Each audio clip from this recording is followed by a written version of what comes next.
The Statistics Amendment Bill, which is before Parliament, aims to make provision for the establishment of statistic units within organs of state.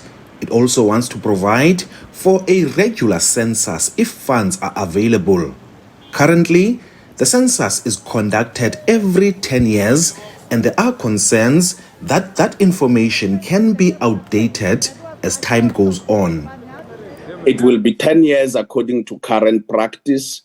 However, the minister may direct the statistician general, and on the advice of council and the statistician general, of course, funds, pending the availability of funds, we can actually conduct a census at any given moment. So we don't have to wait for 10 years.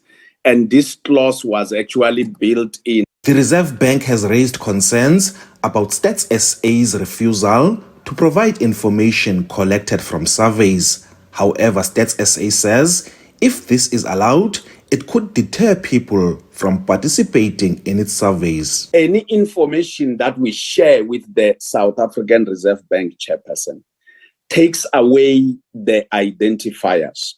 So nobody, including the Reserve Bank, can see which company returned what information. At persons level, we collect information about income and expenditure of individuals, their living circumstances, and we collect information about their employment rights. This also affects information on undocumented migrants. As we collect information about undocumented migrants, as we have seen in the census, undocumented migrants do from time to time, chairperson, withhold information all over the world, especially when they know that this information or they suspect may be shared with law enforcement officers. And in the process, they would withhold the information. Our arrangements, as is in other countries, with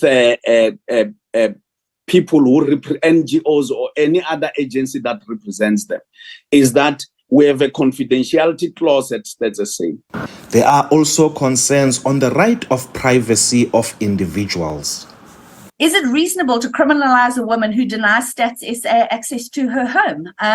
So I think this is something that we have to look at quite seriously, because there are two ways we can approach it. First, that the right of private dwellers to refuse entry should be dealt separately to that of organs of state and other land premises, and come up with a solution there. It would be very difficult for us to sit somewhere, or our field workers to sit under a tree and assume that their households that we haven't gone to interview at their point of stay. So we don't insist on getting to their kitchen or their bedroom or their house, but as long as we have access, because we have to do observations of what we are capturing. Meanwhile, the Reserve Bank is set to make a presentation on its demands for access to information of private businesses to the Portfolio Committee on Planning, Monitoring and Evaluation on Tuesday.